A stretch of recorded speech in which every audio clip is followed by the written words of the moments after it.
Saya ingin dengar 30 tahun lagi Imron menjadi Brigadir Jenderal. Saya akan membuktikan suatu saat nanti di masa yang akan datang bahwa anak seorang tukang bubur pun bisa menjadi jenderal.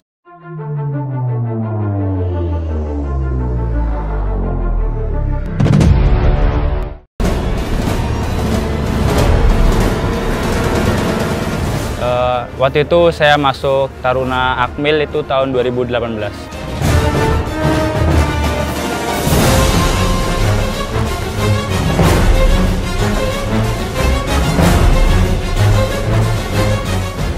Kenapa saya ingin menjadi tentara? Karena itu adalah cita-cita saya dari kecil. Dulu saya melihat seorang tentara itu, yang pertama itu beliau itu bijaksana dan juga dekat dengan rakyat gitu, mau membantu dengan rakyat, sehingga saya melihat tentara ini sebuah profesi yang mulia. Dari situ terketuk hati saya, dan juga waktu itu saya melihat Taruna di televisi, kemudian saya termotivasi ingin masuk menjadi Taruna. Nah, kemudian ketika SMA saya ada sosialisasi tentang pendaftaran Taruna oleh Ajen Rem, kemudian saya mengikuti tahapan-tahapan seleksi tersebut.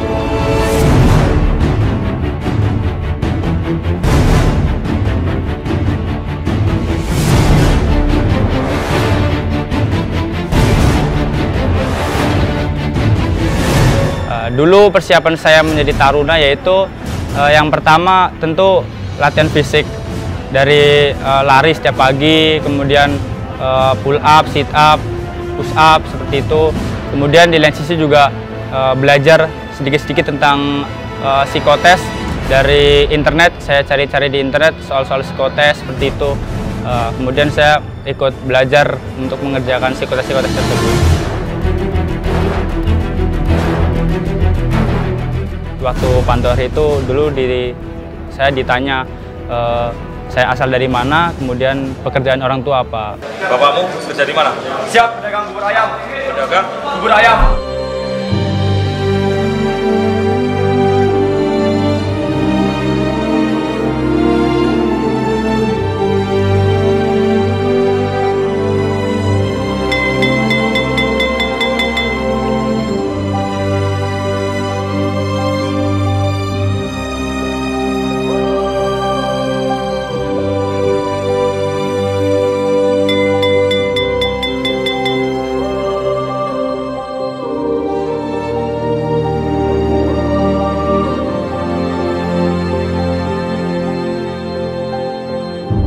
Saya sangat bersyukur dengan background latar belakang saya yang seperti ini, saya bisa lulus, bisa masuk ikut mengikuti pendidikan ke Taruna. Itu suatu kebanggaan bagi saya, karena banyak sekali yang mendaftar dan ingin masuk menjadi Taruna Akmil, namun tidak semuanya berkesempatan seperti saya. Alhamdulillah saya sangat bersyukur dan merasa bangga karena bisa masuk menjadi Taruna Akmil.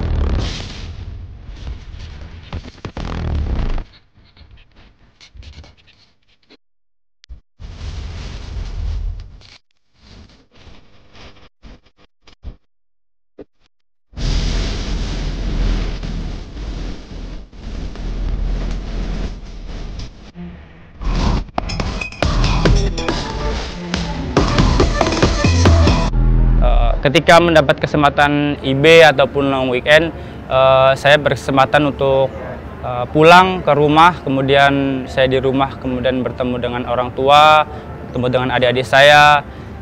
Di saat itu saya menceritakan pengalaman-pengalaman saya.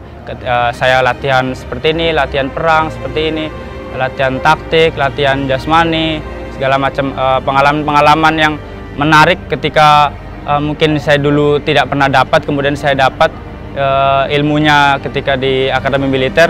Saya ceritakan gitu. Ketika saya bercerita tersebut kepada orang tua maupun adik-adik saya, reaksi dari orang tua itu merasa kadangkala tuh merasa takut gitu, karena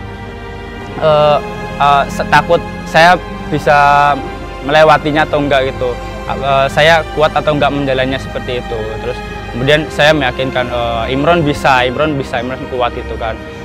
Ibu percaya aja sama Imron, Imron pasti bisa untuk melewati tahapan-tahapan ini. Maka kemudian ibu tenang, kemudian percaya bahwa Imron tuh bisa melaksanakannya. Tentunya dulu ketika orang tua saya melihat ketemu saya kembali tuh merasa bangga, tapi selalu mengingatkan kepada saya bahwa tetap menjadi jati diri saya, orang yang sederhana, jangan sombong. Sudah mencapai sampai saat titik ini, udah menjadi taruna akmil, jangan sombong, tetap rendah hati. Orang tua bangga, saudara bangga, ya sampai menceritakan semua nih bangga sama kamu, Bro. Tapi kamu jangan merasa bangga diri, merasa tinggi hati karena sudah kamu mencapai, udah menjadi taruna akmil, kamu tetap rendah hati, seperti itu. Oke, Bapak masih ada? Coba dilepaskan.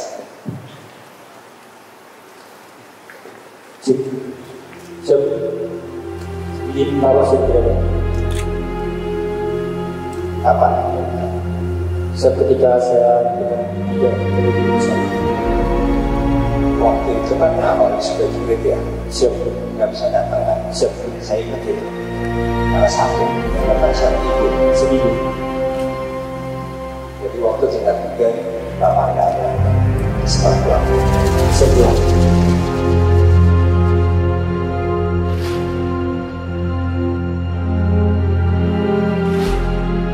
Ketika itu waktu pas saya tingkat 3, saya tidak tahu apa-apa karena waktu itu saya tidak memegang alat komunikasi gitu. Kemudian ketika malam hari saya dipanggil oleh rekan saya yang sedang jaga serambi.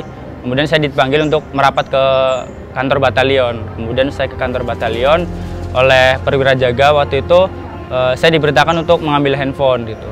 Setelah itu diperintahkan mengambil handphone supaya untuk menghubungi orang rumah gitu. Nah dari situ firasat saya kok sudah nggak enak gitu kan. Terus habis itu saya diperintahkan untuk menghubungi orang rumah. Saya kemudian waktu itu menelpon kakak saya. Nah, setelah itu saya telepon kakak saya diberitahu bahwa bapak sudah tidak ada gitu. Seperti itu. Kemudian langsung setelah itu ditanya komandan, kamu mau balik kapan? Siap, izin komandan, kalau bisa balik sekarang saya balik sekarang gitu kan. Akhirnya setelah itu dilaporkan, izin, kemudian besok paginya saya baru balik. Alhamdulillah masih sempat menyolati dan ikut mengantarkan jenazah.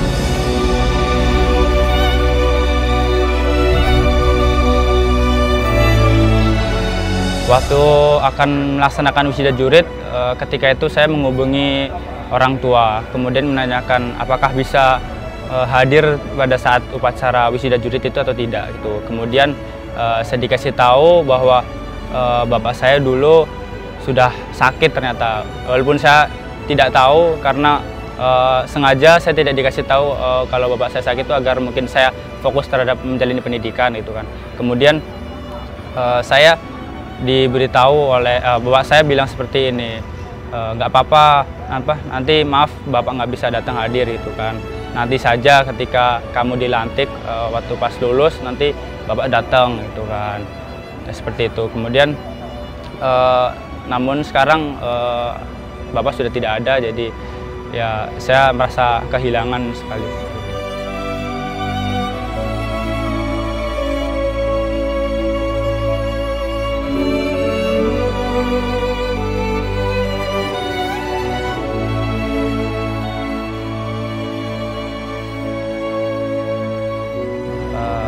Karena waktu itu saya tidak bertemu langsung ketika dulu bapak pergi, saya hanya bertemu ketika sudah pas lagi dimakamkan. Saya mengucapkan maaf bahwa bapak, Pak, saya minta maaf mungkin ketika saya dulu dari kecil sampai sekarang banyak salah mungkin, atau mungkin ketika dulu dikasih tahu mungkin ngeyel atau nggak nurut gitu. Nah itu saya minta maaf. Kemudian saya bertekad dalam diri hati saya sendiri bilang, Pak, saya berjanji saya akan menjadi seorang perwira, saya akan menjadi seorang pemimpin, saya akan membantu orang tua dan seluruh saudara-saudara saya akan menjunjung tinggi derajat orang tua, saya akan tetap mendoakan Bapak dimanapun berada.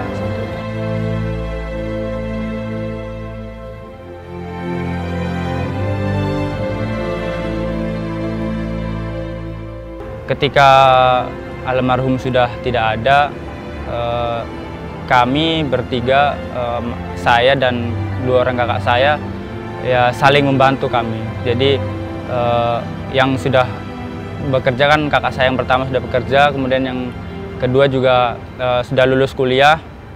Nah itu, dan juga ya saya menyisihkan juga lah uang saku saya itu untuk saling membantu lah untuk adik-adik saya, untuk mungkin di rumah gitu kan. Kemudian juga ibu sempat bekerja menjadi asisten rumah tangga juga. Yang saya rasakan sebenarnya saya tidak tega karena ibu saya sendiri sudah tidak ada bapak, tetapi ibu saya masih bekerja gitu. Sebenarnya saya pun tidak tega gitu. Saya pengennya udah biar saya aja yang tanggung, tapi ya karena keterbatasan saya juga mungkin belum punya gaji, jadi saya hanya bisa menyisihkan dari uang saku saya ya untuk keluarga, untuk mungkin kebutuhan rumah, mungkin bayar listrik segala macam. Yang bisa saya bantu seperti itu.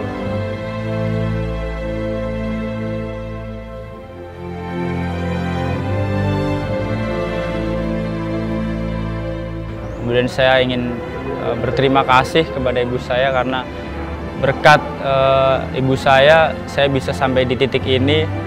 Didorong, dimotivasi, selalu diingatkan agar saya jangan melakukan pelanggaran, saya harus menjaga sholat saya, ibadah saya, selalu bersyukur, selalu rendah hati, saya selalu diingatkan. Jadi kadangkala mungkin kan karena padatnya kegiatan, latihan segala macam, saya tetap diberi pesan supaya dijaga sholatnya, seperti itu. Jadi saya ingin berterima kasih, syukur sekali kepada ibu saya. Saya ingin setelah ini nanti ketika mungkin saya udah mempunyai gaji, saya ingin membantu orang tua saya, membantu ibu saya agar ibu saya jangan bekerja lagi, sudah di rumah saja menikmati di rumah, biar saya yang mengurus untuk masalah finansial segala macam.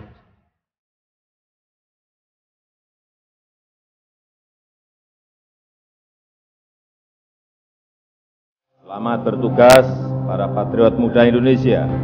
Jagalah kehormatan dirimu sebagai perwira TNI Polri. Teruslah berjuang untuk negeri tercinta. Berdirilah di garda terdepan mengawal Pancasila dan NKRI. Buatlah orang tuamu bangga. Buatlah Indonesia berjaya.